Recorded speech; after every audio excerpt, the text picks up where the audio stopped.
اور دوسری طرف میں یہ سوچ رہا تھا کہ لمبی چھٹی لوں تاکہ تھانے سے میرا تبادلہ ہو جائے۔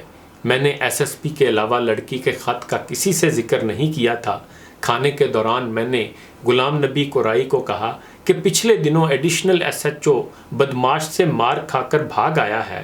شہر میں سارے لوگ بدماش کو بھتہ دے رہے ہیں اور کوئی رات خالی نہیں جس رات چوری نہ ہو، اور صبح کو سارے چور کھورے اٹھاتے وقت سارے کھرے بدماش کے ڈیرے پر جاتے ہیں۔ شہر میں سارے لوگ بدماش کو بھتہ دے رہے ہیں اور کوئی رات خالی نہیں جس دن چوری نہ ہو۔ میں نے غلام نبی کو کہا کہ وہ مجھے مشورہ دے کہ میں کیا کروں۔ میں نے غلام نبی کو بتایا کہ میں ایس ایس پی کے پاس گیا تھا کہ ریڈ کے لیے نفری دے، مگر انہوں نے صاف انکار کر دیا ہے۔ ان حالات میں اس تھانے پر میں نہیں رہ سکتا اور میں چھٹی پر جانے کا سوچ رہا ہوں۔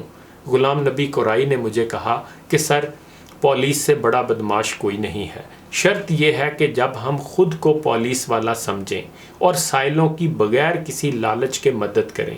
یہاں ہم سارا دن دکانداری کرتے ہیں تو اس طرح تو ہوتا ہے نا۔ اس نے مزید کہا کہ مجھے تھانے پر 15 سال ہو گئے ہیں اور ان 15 سالوں میں آج تک اس بدماش کو ہاتھ ڈالنے کا کسی ایس ایچ او نے نہیں سوچا۔ ہر ایس ایچ او مال بنا کر چلا جاتا ہے، اسی لیے بدماش مضبوط اور تھانہ کمزور ہو گیا ہے۔ غلام نبی کورائی نے مجھے کہا کہ آپ چھٹی پر نہ جائیں، ہم اسی نفری سے بدماش کو قابو کرتے ہیں۔ ہیڈ کانسٹیبل غلام نبی کورائی کی باتوں سے میری کچھ حوصلہ افزائی ہوئی تو اس نے مجھے کہا کہ میں 2-4 دنوں میں بدماش کے خاص کارندے کو شہر سے باتوں باتوں میں تھانے لے آؤں گا اور جیل میں ڈال دوں گا اور آپ کو اطلاع کر دوں گا۔ آپ نے صرف جیل کی چابی ہیڈ محرر سے لے کر اپنے پاس رکھ لینی ہے۔ ایسا نہ ہو کہ بدماش ہیڈ محرر سے زبردستی اپنا بندہ لے جائے اور ہیڈ محرر کو سختی سے کارندے کی ملاقات پر پابندی کا حکم دے دیں۔ بدماش پولیس سے ڈرتا نہیں ہے، وہ آپ کے پاس خود آئے گا اپنا کرندہ چھڑانے کے لیے۔ آپ تھانے کی نفری کو حاضر رہنے کا حکم دے دیں، ہم بدماش کو پکڑ کر بند کر دیں گے۔ بدماش کے بند ہوتے ہی اس کے سارے کارندے بھاگ جائیں گے، اور مجھے تاکید کی کہ اگر آپ نے میری حکمت عملی پر عمل کیا تو ہم بغیر کسی نقصان اور پریشانی کے اپنا کام کر لیں گے۔ 2 دن بعد مجھے غلام نبی نے آ کر بتایا کہ میں نے بدماش کے خاص کارندے کو جیل میں ڈال دیا ہے۔ میں نے اسی وقت ہیڈ محرر کو بلا کر جیل کی چابی اس سے لے لی اور اس کو سختی سے حکم دیا کہ ملزم کی ملاقات میری اجازت کے بغیر نہیں کرانی، اور نفری کو تھانے پر حاضر رہنے کا حکم دے دیا۔ میں اور غلام نبی 4 دن تک بدماش کا تھانے آنے کا انتظار کرتے رہے۔ غلام نبی نے مجھے بتایا کہ بدماش کے کچھ لوگ ڈیل کے عوض کارندے کو چھڑانے کی بات کرنے آئے تھے۔ میں نے ان کو بول دیا ہے کہ ایس ایچ او نیا ہے، اس کو آپ لوگوں کی طاقت کا اندازہ نہیں ہے۔ آپ لوگ ایس ایچ او کو دھمکی اور دھونس دلائیں، ایس ایچ او آپ کا بندہ چھوڑ دے گا۔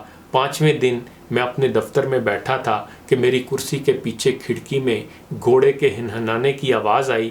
میں نے حیرت سے مڑ کر کھڑکی میں دیکھا کہ بدماش گھوڑے سے اتر رہا تھا اور اس کے ساتھ آیا ایک لڑکا گھوڑے کو میرے دفتر کی کھڑکی کی سلاخ سے باندھ رہا تھا۔ میں جلدی سے اٹھ کر ساتھ بنے ہیڈ محرر کے کمرے میں گیا اور اس کو کہا کہ جلدی سے ساری نفری جس حال میں بھی ہے میرے پاس پیش کرے۔ گھوڑے پر آنا اور خاص طور پر گھوڑے کو ایس ایچ او کی کھڑکی کی سلاخوں میں باندھنا ایس ایچ او کو کم حیثیت دکھانے کا ایک نفسیاتی حربہ تھا، ورنہ گھوڑے کو تھانے کے کسی درخت سے بھی باندھا جا سکتا تھا۔ بدماش بغیر اجازت میرے دفتر میں آ کر کرسی کھینچ کر بیٹھ گیا اور میرا آدھا نام لے کر بلند آواز میں کہا کہ نیاز تم کو کیسے جرت ہوئی ہے کہ میرا کارندہ بند کر دیا ہے؟ نیاز صاحب کہتے ہیں کہ میں بدماش کے چہرے کو دیکھ رہا تھا اور بدماش بلند آواز میں مجھے پریشر میں لانے کے لیے اپنی بکواس میں لگا ہوا تھا۔ اتنے میں غلام نبی 5 پولیس والوں کو لے کر میرے دفتر کے دروازے پر آ گیا۔ بدماش ایک لمبا تڑنگا طاقتور انسان تھا۔ ہم 6-7 آدمیوں نے مشکل سے اس کو قابو کر کے زمین پر گرا دیا اور پولیس کا چھتر منگا کر بدماش کو ننگا کر کے اچھی خاصی چترول کی۔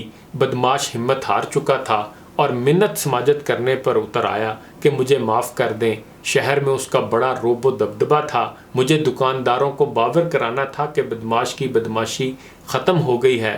بدماش کو عورتوں کا لباس پہنا کر اور گدھے پر بٹھا کر غلام نبی اور تھانے کی ڈری ہوئی نفری نے پورا شہر گھمایا۔ بدماش کو جیل میں ڈال کر ہم نے اس کے ڈیرے کا رخ کیا۔ وہاں سے 100 کے قریب بھینسوں اور چوری کی موٹر سائیکلیں اور چوری کا گھریلو سامان بغیر کسی مزاحمت کے ٹرکوں میں ڈال کر تھانے لائے۔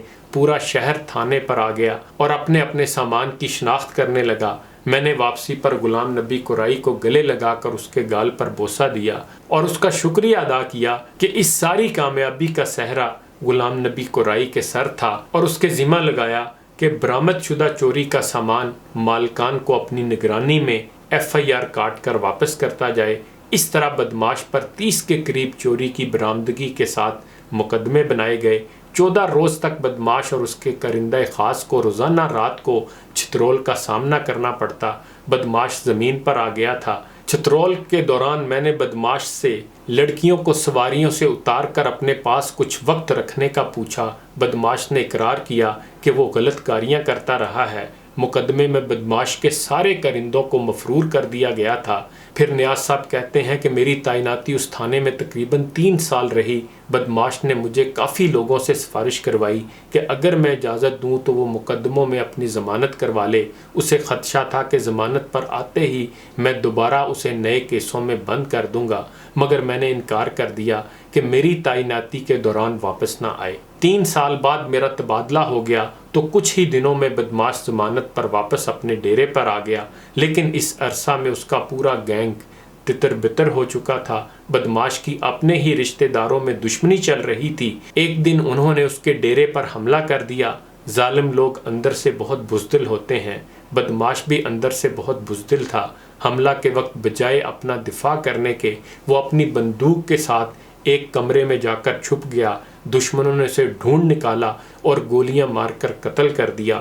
قتل سے پہلے اس نے بندوق پھینک کر قاتلوں کی بہت منت سماجت کی، مگر یہ ایک حقیقت ہے کہ یہ دنیا ہار ماننے والوں اور بزدل لوگوں کی نہیں ہے۔ آخر پر نیاز صاحب لکھتے ہیں کہ میں نے اپنی طرف سے پوری کوشش کی تھی کہ خط لکھنے والی مظلوم لڑکی کی شکایت کا ازالہ کروں اور علاقے کے بدماش کو جڑ سے اکھاڑ پھینکا تھا، اور یہ بھی حقیقت ہے کہ اللہ پاک کی غیبی مدد تھی کہ غلام نبی قرائی جیسا فرض شناس اور بہادر انسان میرے ساتھ تھا۔